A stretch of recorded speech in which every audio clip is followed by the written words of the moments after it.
All right, guys, I've had some time to think. Now let's talk about season 2 of Young Justice because I have some thoughts.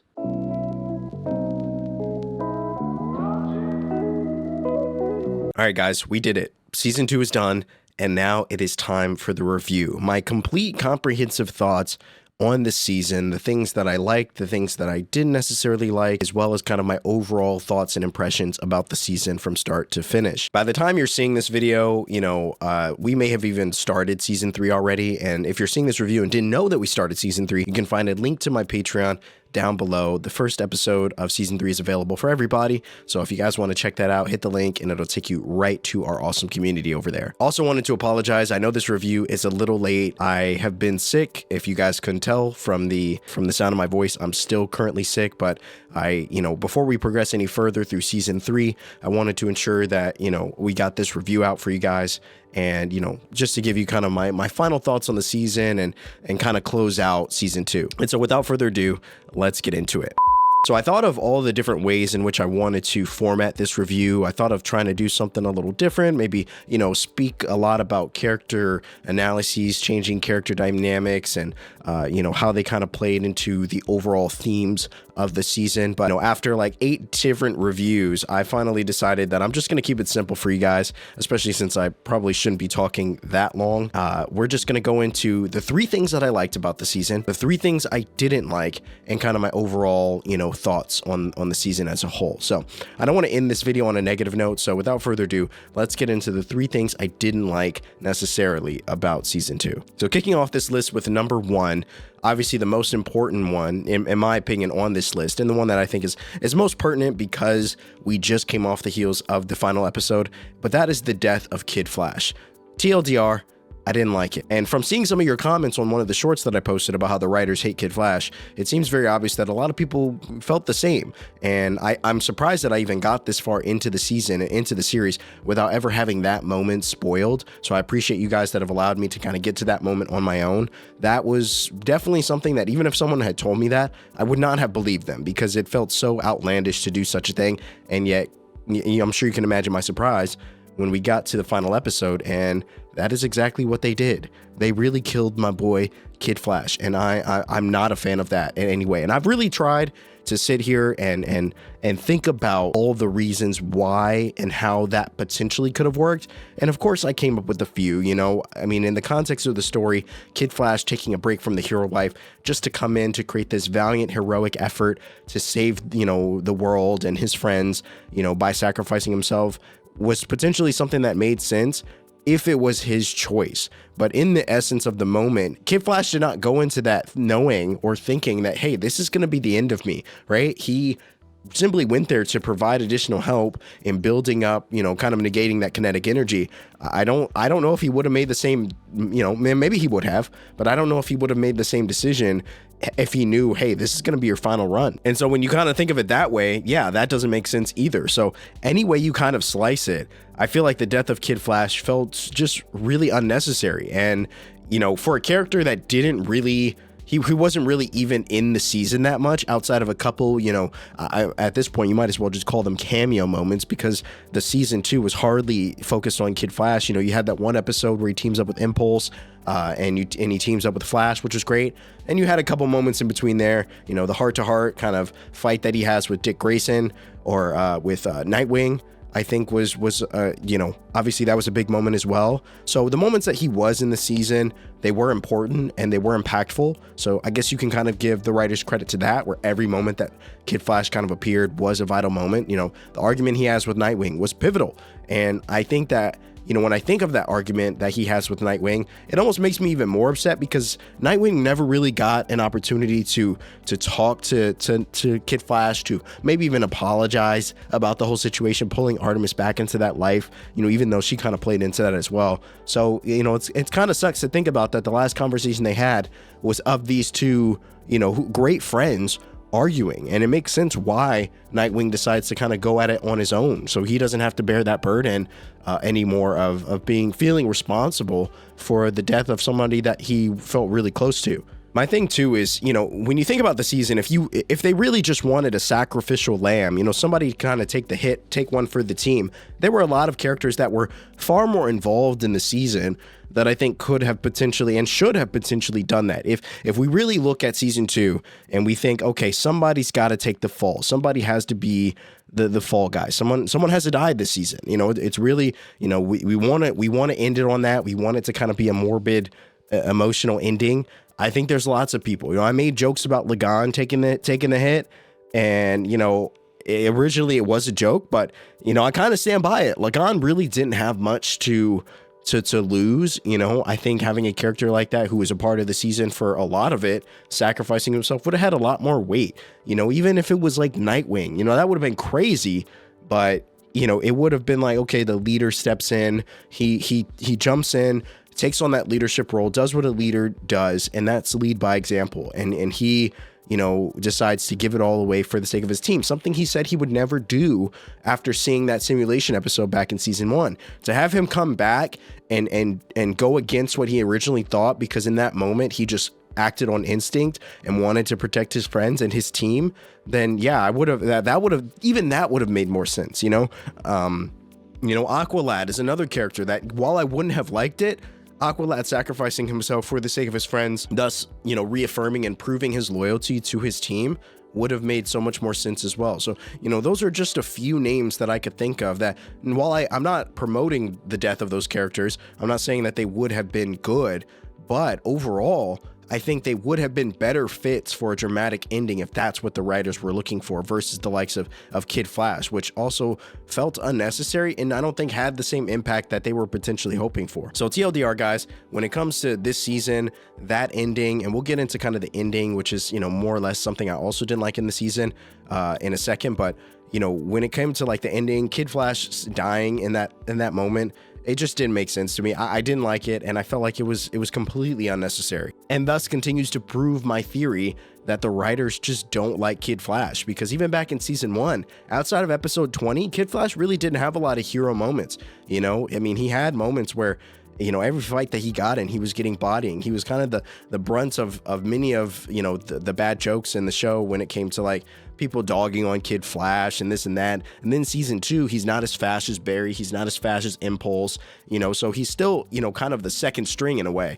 And then he has to, die. It's really unfortunate. So yeah, I could lament on that all day. But, I just want to say that's kind of, I feel like if they were going to sacrifice someone, they were definitely more impactful individuals and characters that could have done the job. Now, speaking of Kid Flash ending, let's talk about the ending, which is the second thing that I was not necessarily the biggest fan of. And, the ending, similarly to the beginning, felt a little rushed. And, we'll get into pacing and all that.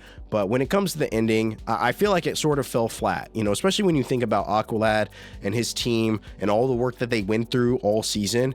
They definitely dealt a major blow to the light. They still didn't capture anybody. Like, as far as I know, they never talked about what happened with his dad. Like, yeah, Aqualad beat his father. He was knocked out cold, but did they put him in prison? Like, is he gonna be someone that they're gonna use to, take out the light, given the amount of information that he knows? There was so much about that just, it didn't make sense. You had Ra's al Ghul, I believe, who got away. You got, Black Beetle, for all intents and purposes, had escaped in that moment, and somehow, some way, Vandal Savage still got away. So there's a lot of characters that I feel like, while they did cripple the light, it still would have been nice to see somebody brought to justice. There were certain characters in that moment in the Summit episode that were never really talked about, and that's what kind of made me feel like they rushed the ending. Had they had a few more episodes, maybe even 1 or 2 more episodes, they could have potentially fleshed out those moments a little bit more and just had more time to talk about some of those characters. Like,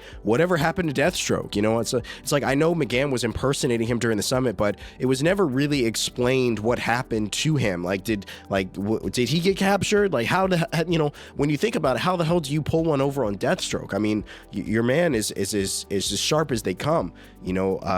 Again, talking about like some of the other characters, right? Like Ra's al Ghul, and so many others that just kind of like they beat the light, and then that was it. The rest of it was obviously saving the world, and all that, which came in episode 20. But again, it just highlights that if they had 1 or 2 more episodes, they potentially could have fleshed this story out and had a more proper ending. And then when I can't talk about, obviously the ending of season 2 without talking about the beginning. And that kind of ties in with our third and final topic, the pacing.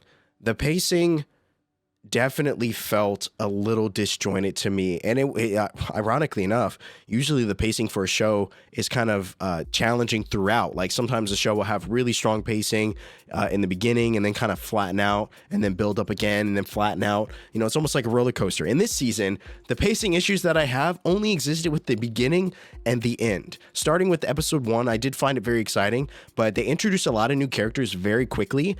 And, as someone that kind of is familiar with, a decent amount of those new characters that were introduced, it was still jarring for me. I can't imagine somebody watching this show that has no idea, who many of these characters are. Batgirl, Wonder Girl, like the new Robin, Blue Beetle and all this kind of stuff.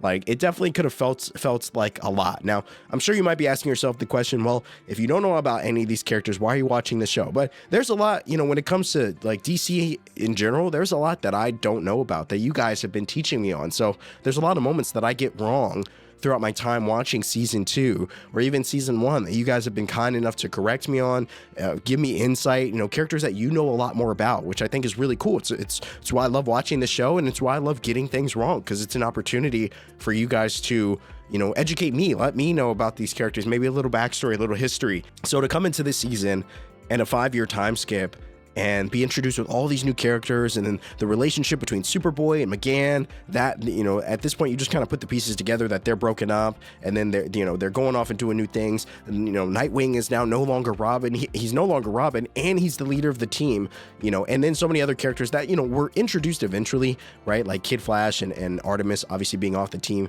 That wasn't revealed until a few episodes later. Aqualad being kind of quote unquote a traitor at that time was also not revealed. So, they eventually get to those points, and that's where I feel like the pacing really starts to get very strong. But in the beginning, I still have to count the beginning for what it is, and I did find it to be a little jarring. There were moments in the beginning, I would say the first 3 episodes or so, where I felt enticed to watch, because I was like, I know they're going to get to these answers, but I did find myself a little less interested in the show in the first couple episodes of the season. Now, obviously, I want to add a disclaimer to that, because I did come off the heels of season 1, which ended very dramatically, had incredible episodes leading up to the finale, and then 2 days later, I started season 2. And so, obviously I have to be fair with this season when I talk about, the pacing, and say, the pacing is more of like a me issue. The issue that I have with the pacing is more of just a me thing, because I do feel like it definitely ramps up episode 4 on, and then you get to the end, and that's where I kind of feel like the pacing kind of tapers off a little bit. And obviously, I don't want to belabor the idea and the conversation about the pacing too much, because we already just kind of talked about that and how the issues I felt with. It didn't really feel like they wrapped anything up. Yeah, they kind of defeated the light in that moment, but it didn't really feel like a defeat of the light. It didn't, the light, as you can see at the end of episode 20, they're still scheming. Vandal Savage is still scheming. And so, I'm kind of at the point now where it's after 2 seasons of Vandal Savage getting away and having, bigger plans for his, grand scheme, it's definitely something at the end of season 2, I would have liked to see them at least put the man in prison. Even if he gets out, it's okay, fine, but at least they actually brought someone to justice, someone who's caused them trouble, and really was the catalyst for the entire season 2. His decision and what he and the Light did at the end of season 1, those 16 hours really sparked the whole entire season 2, with the Reach coming in, putting Earth on the map of the big global stage of, people to come in. The Reach got that idea to invade because of the Light and what they did. And so, when I look at season 2, obviously, I'm coming off the heels of a very climactic season 1, so I can't really knock it for that. But it is something that I would have liked to see a little bit more of, just a little bit more explanation in the beginning when we first started. I don't even know if it was mentioned that there was a 5-year time skip. I think some of you guys in the comments have told me that. It might have been actually alluded to. Actually, I think someone did mention, one of the characters did mention it, that there was a 5-year time skip, but even before then, I was even after that, I was still kind of lost. So, that's kind of my thing. I just felt like the pacing in the beginning was it started off a little slow. And it definitely kicked up, and it kicked up very well for, 14, 15 episodes. It was strong. And then you get to episode 20 and it feels like it felt like they ran out of episodes and they just kind of cut the leg off of certain plot points that they could have expanded on if they had just another 2 or 3 episodes. And now let's talk about the things that I really liked in this season. And there are far more things that I liked than didn't like. That's why I kind of started this video talking about the things I didn't like, because, there really aren't that many. And the things that I didn't like kind of, they're minuscule in the grand scheme of things, because what this show did and what it did well, I think far outweighs what it didn't do or what it could have done better. So, let's get into the things that I really did like about season 2. And the number one thing I want to talk about when it comes to season 2 is the plot. And one of the areas, I can't praise enough for in Young Justice, especially in season 2, is the story. When we look back to season 1 and all the things that show did, and the many plot twist and bait and switch moments that we had, moments where it felt like the show was guiding you in one direction and then quickly tapers off and goes somewhere else and says, nope, it's not this, it's actually this. I love those moments. I live for those moments. Some of my favorite moments in the entire series. And so I was worried coming into season 2 that they weren't going to be able to live up to that same height. Sophomore seasons, they're hard to compete when it comes to like the original season of a show. But we get into season 2 and I can't tell you, they knocked it out of the park when it came to, the plot and the story. And the whole arc surrounding Aqualad was easily one that I was so instantly invested when I thought he turned evil. I mean, when you think about his past and, the moments that they revealed that they were playing into as being part of the reason he went evil, the death of someone that he really loved, the realization of who his father was. I mean, these are moments that when you think about, could turn any hero into a villain, could turn anyone to the dark side. And so, it's really cool to see that and kind of see him make that transition. And I found it to be one of the most shocking moments in the season, because Aqualad in season 1, he was such an infallible character. Like, he was such a character that was not easily swayed, which is why he was the leader. He made clear, rational decisions. So to see him face off against Aquaman, as well as some of his other, allies, people that, friends, people that he fought alongside, and to have him kind of go off on them and talk about how he's on the dark side now, it's a really cool moment to see. And it was a moment that I really was convinced at that moment that this season was going to be kind of a save Aqualad situation where they were going to come face to face with him. But by the end of the season, they were going to make him see the light, no pun intended, and, turn him back to their side. And obviously, we find out that wasn't true. That actually leads into an even more incredible moment, the fact that he's been bamboozling the light and his own father this entire time, and has been on a months-long kind of undercover, deep-seated mission to invade the light, become, gain their trust, become one of them, just to cripple them from the inside. And man, I mean, that like, when I think back to them saving Aqualad and going against him, that was already interesting. I was already invested in that. And then when they did the whole plot twist and was like, no, it's actually this, we're going to have, he's undercover, I was even more interested. So I can't say enough good things about the plot and the things that they did. And then, it felt like every couple episodes they were amping things up even more and even more. Like, Aqualad being a traitor was cool, and then hearing that he's undercover was even better, and then seeing that him killing Artemis, or quote unquote killing Artemis, was even better. And then you get to a moment where she's actually undercover with him to help him invade the light. Was just some of the coolest writing I could have ever. I couldn't even imagine how good it must have felt to come up with that plot in the writer's room and have everybody kind of be on board and say, yeah, this is the season we're going with. Like, that must have been such an interesting moment. And in many ways, I almost want to say that season 2 is potentially better than season 1. Now, obviously, I don't want to stamp that just yet, because I just finished season 2, so I don't, when it comes to season 2 and comparing season 1, you have to be careful, because I may be playing on a little bit of recency bias. Because I just finished season 2, it makes it a lot easier to kind of talk highly about it, compare it to season 1, say it's better. It's like when you go see a sequel of a movie, Marvel or whatever, you see the second movie and you're like, wow, that was way better than the first, or whatever. It's always hard to say, because you have to let the episode, you have to let the season sit for a little bit. Then you can think about them both objectively and say, okay, comparing the things that I liked and didn't like about each season, which one would I say is arguably better? When it comes to the plot, at least right now, I would say the plot is even better in season 2 than it is in season 1. But, we'll see. Maybe in a couple months, maybe I'll change my mind and I'll be saying something different, but at least for now, I can't say enough good things about season 2. Now we have to talk about the addition of new characters, which is the second thing that I actually liked, and that is kind of the new addition of fresh blood, which I think added a level of intrigue to the story and to kind of the overall feel of the show. Coming off a 5-year time skip, the show really started to feel more mature, but I loved how the addition of fresh blood kind of it raised up and made the season a little bit more vibrant and a little bit more youthful, which I actually really enjoyed. And when you look at characters like Batgirl and Robin and Impulse, Blue Beetle, and more, it really, like, all those characters added a sense of levity to the show. Like, I love Blue Beetle and his kind of interactions with his AI.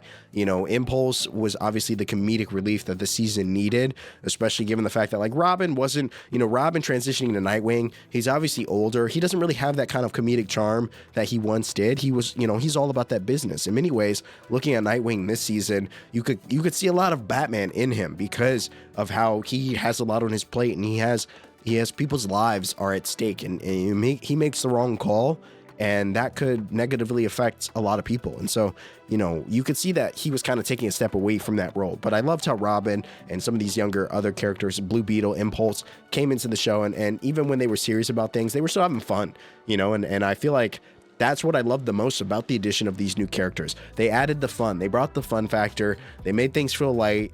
And even in dark situations, there were still jokes to be shared. Originally, I thought that the new addition of characters would be jarring, and it was at first to kind of learn about all these different characters and kind of understand the feel of this season. But I thought originally that these characters were going to detract from screen time from characters that we've come to love, we've come to know, like McGann, Superboy, Robin, or Nightwing. But they actually didn't. I mean, I thought that they would have, like, these older characters would get less screen time, and I felt like I saw them just as much as I saw them back in season 1, maybe a little less, right? Because there were more characters to fit on screen. Overall, I felt like the balance that they struck between new blood and old blood was really nice, and I think brought a nice little nuance and complexity to the season. The season after the 5-year time skip was definitely darker, and you could clearly see that there was a much grittier tone. The tonality was much more edgy in this season compared to season 1, when it was just like the kids and they're having fun, they're getting to know each other, relationship issues and all that. You fast forward to season 2, and it feels like there's like an older element, but there's also a youthful element, which I can't credit the balance enough. Like, the balance that they struck with the show with these characters was really nice, and I very much enjoyed that. Now, speaking of the time skip, and when we talk about the growth of these characters, that's kind of my third point. The third thing that I really enjoyed about the character was the tonal shift. This story with obviously with the 5-year time skip features some incredibly significant changes for the characters that we've come to know back in season 1. And I make a lot of references to season 1 because I just came off that season, and 2 because I think a lot of the things that I didn't even realize were playing well into season 2. When I look at moments in season 2, I have to think back to season 1 and think like, wow, they were kind of leading us in this direction, and there were a lot of little tips and hints that they were providing to the audience before we even knew it. But when we look at some of these characters, some of them took on leadership roles, others, just took on a journey of self-discovery and finding themselves, especially when you look at characters like Superboy, you look at McGann. I mean, when we talk about Superboy, I mean, he's one of the characters that I think had the most character development of anyone. I mean, you look back at him in season 1, who, Superboy was basically an infant. He was fresh out the tube. He was really learning about himself, and really struggling with himself because of the lack of relationship that he had with kind of his quote unquote father figure, which was Superboy or Superman. And after years, a 5-year time skip, it looks like he kind of got those moments with Superman, got to learn about himself, his heritage, his history. I really don't consider Superboy a clone. I mean, he really is kind of like a part of the House of Elf. And so to get him to have those opportunities with Superman clearly did a lot for his mental health. And going into season 2 and seeing a lot of these moments, like when he would fight, there were barely any moments of screaming or rage, right? Where he would go berserk a lot in season 1. It felt like he was one of the most calculated characters in all of season 2. Like, it genuinely felt like at any point, like, Superboy could take on that leadership role and be the leader of the team if he wanted to. And you can see something similar to that in McGann. McGann is a character that I think was really struggling to learn who she was and find out about herself in season 1. And it looks like that 5-year time skip really did a lot for her. She was able to fully kind of embrace who she is. She clearly has, become way more adept at her abilities, to the point where obviously she was overusing them, using them for the wrong reasons. And obviously she comes to realize that later in the season. But I loved her character growth. I loved who she became within the 5 years, and then who she became by the end of season 2. Like, she's another character that experienced significant growth in the second season. And when I think of again, like, she kind of reminds me of Storm in a way from X-Men, a character capable of unfathomable power. And you can feel it in just about every scene that she's in, where, like, at any moment, like, this girl could end it all if she really wanted to, and with, it's kind of like the old Spider-Man saying, like, with great power comes great responsibility. And you definitely feel that she holds the weight of that responsibility very tenderly. Maybe not so much at the beginning of season 2, but by the end of it, she understands her abilities even more and understands how she should and shouldn't use them. And even though she has great powers and she could end it all if she wanted to, the fact that she makes that decision, she learns from her mistakes by the damage she does to Aqualad, and she's able to kind of move forward from that, I think, is a really, really powerful character growth moment that I think can't be understated. And, when you look at every character in the season, almost everybody has those big moments. Nightwing stepping down at the end of season 2 was a moment that didn't really make sense to me in the beginning. But when we go and we think back to it, Nightwing doesn't really want to be a leader. I think he really is kind of a solo artist, and that's where he works best. And I think, what you see in season 2 is a lot of that comes from his deep-seated fear of failure, and also, not wanting to be responsible for the death of any of his friends. And the death of his friend, Kid Flash, obviously isn't his responsibility, isn't his fault, but you can see that he holds a lot of weight to that. And that moment really hits him hard. So, it's one of those things, like, every character in the season experiences significant character growth. And it's, seeing characters evolve like that, especially for many of you guys who probably had to wait years for season 2 to even drop, you all probably already experienced your own levels of growth. So in many ways, you kind of feel like you're growing alongside these characters. And, I think that's a really powerful way to tell a story, where it feels like you yourself are placed in this moment where you're learning about these things as well. I think that's pretty cool. Overall, guys, season 2 was a triumph. It was more than a triumph. It was a masterclass in storytelling. And I don't say that lightly. It's not often that a show has an incredible intro season and also, knocks it out of the park with its sophomore season. We talk a lot about the sophomore slump. I think a lot of shows hit that, moments in which the show just can't seem to really capture that same magic that it had in the first season. But I can confidently say that in season 2, they've done all that and so much more, from character development to the way that they fluidly introduce so many new characters and still pay attention and pay homage to many of the old characters that have kind of been in that same position and now are in leadership roles. I mean, they did it so well. There were many moments where I found myself kind of reminiscing on the old while also appreciating the new character developments, new evolving plot, new story. It all felt like it fit, but also there were so many moments where you felt like, oh, okay, this is kind of a brief little nod to the original and to the first season. This season felt more adult. There was a significant tonal shift, and I appreciated what they did and kind of the relationship changes that came from it. And while I was initially a little jarred by season 2, the first couple episodes, I wasn't as interested as I was in season 1. Felt like very much so the story picked up very quickly, and where it did pick up, it picked up strong, and it just built and built and built, and I can't praise it enough for what they did. I wish the season had ended a little bit better. I feel like for the most part, the middle was really great. The beginning and the end were areas of the season that I felt like struggled just a little bit, but it didn't detract me from thinking that this was an incredible season. In many ways, like I said, is a season that is just as good, if not better, than season 1. Everything in between this gourmet sandwich of a season felt Michelin star. The only regret that I have is that I wish I had started it much sooner. And that's it, guys. That is the review. Thank you so much for hanging out with me during my time watching season 2. Whether you guys have decided to support me here or over on Patreon, your support has meant the absolute world. I've had so much fun watching this show, and that is really primarily. So thank you so much for the love and support, guys. It really does mean the world. I will continue on with this show. We're going to see it through to the end. If you guys are seeing this video, episode 1 of season 3 is probably available right now if you guys want to check that out. And whether you're supporting me again here on YouTube or over on Patreon, your support really does mean the world. We're also going to be jumping into a new, we have a movie dropping, our first movie on the Patreon side. If you guys want to come and hang out with us as I check out Flashpoint Paradox, I would love to have you guys over there as well. That would mean the absolute world. And again, we're going to continue on. I'll be dropping multiple episodes each week of our season 3 time through Young Justice, so I would love to have you guys over on the Patreon for the full uncut version. But again, wherever you guys support me, I really do appreciate you, and I've loved sharing this experience with you guys. So I hope you're safe, I hope you're doing well. Drop a like on this video if you do enjoy, subscribe if you're new here and you enjoy Young Justice or really just any other shows that we're checking out right now. Superman and Lois, Arcane has been absolutely fire right now, so it's a good time for TV and a good time for us to share experiences together. So without further ado, guys, thanks so much for watching. I do apologize for sounding so sick. Thank you. If you made it to the end of this video, you guys deserve a cookie. I know I sound very nasally right now. I'm currently quite sick, but you know, still wanted to get this review out for you guys. So thank you so much for bearing with me. Thanks so much, everybody. I will see you in the next video.